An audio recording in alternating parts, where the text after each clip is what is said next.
अस्सलामुअलैकुम। आज हम डिस्कस करेंगे इस टॉपिक में आइसोमेट्रिक और एलोमेट्रिक ग्रोथ। ये जो डेवलपमेंट और एजिंग का प्रोसेस होता है, इसका एक इम्पोर्टेंट टॉपिक है। सबसे पहले आइसोमेट्रिक ग्रोथ क्या होता है कि ज़्यादातर एनिमल्स जो होते हैं वो आइसोमेट्रिक ग्रोथ शो करते हैं। मतलब many animal undergo isometric growth. जब वो मैच्योर होते हैं तो आइसोमेट्रिक ग्रोथ जो है वो शो करते हैं। मतलब ये है इसका कि जिस तरह बेबी होता है तो इसी हिसाब से मतलब जो एडल्ट बन जाता है वो सेम ही मतलब शेप में होते हैं। इसका मतलब क्या होता है, this mean that all the body parts grow at approximately the same rate. जितनी भी बॉडी पार्ट है वो सेम रेट पे ग्रो करता है। तो इसका रिजल्ट क्या होता है, the adult proportion are not significantly different from those of the juvenile.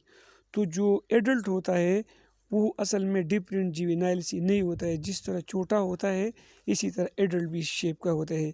For example सलमंडर, इस पिक्चर में आप देखिए न्यूली हैच सलमंडर को देखिए और एडल्ट को देखिए तो ये सारा जो ग्रोथ है और इसका जो शेप है वो सेम होता है। तो सिंपल ये होता है कि असल में जितनी भी बॉडी पार्ट्स जब कोई मतलब ऑर्गेनिज्म ग्रो करता है और इसकी बॉडी पार्ट्स सेम रेट से ग्रो करता है, इस किस्म की ग्रोथ रेट को हम आइसोमेट्रिक कहते हैं।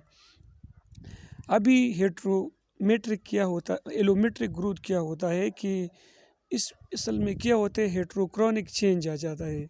हेट्रोक्रॉनिक चेंज की रिजल्ट की वजह से, ठीक है ना, असल में मतलब फिर जो है एलोमेट्रिक ग्रोथ होता है।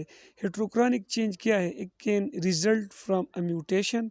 ये म्यूटेशन की वजह से हुआ है तो होता है that causes the rate of one cell line of the body to develop at rate different from the that of other cell line in the body. इसमें ये होता है कि एक सेल लाइन का ग्रोथ ऑफ रेट एक तरह होता है और दूसरी सेल लाइन या बॉडी का जो पार्ट है वो दूसरा होता है। इससे क्या होता है कि इस हेट्रोक्रोनिक ग्रोथ चेंज की वजह से एलोमेट्रिक ग्रोथ होता है।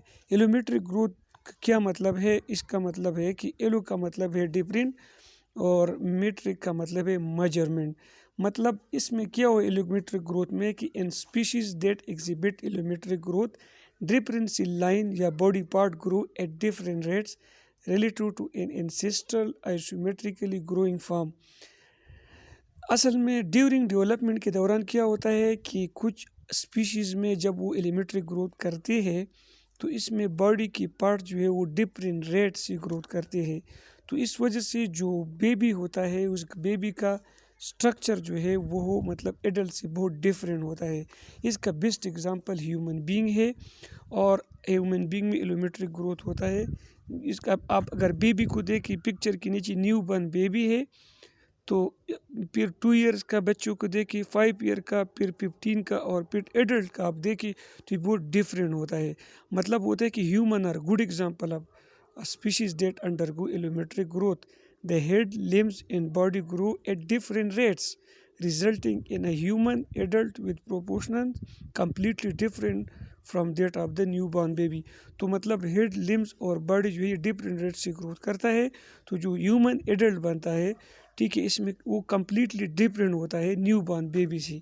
तो जब न्यू बॉर्न बेबी से एडल्ट डिफरेंट होता है, इस किस्म की ग्रोथ को हम एलोमेट्रिक ग्रोथ कहते हैं।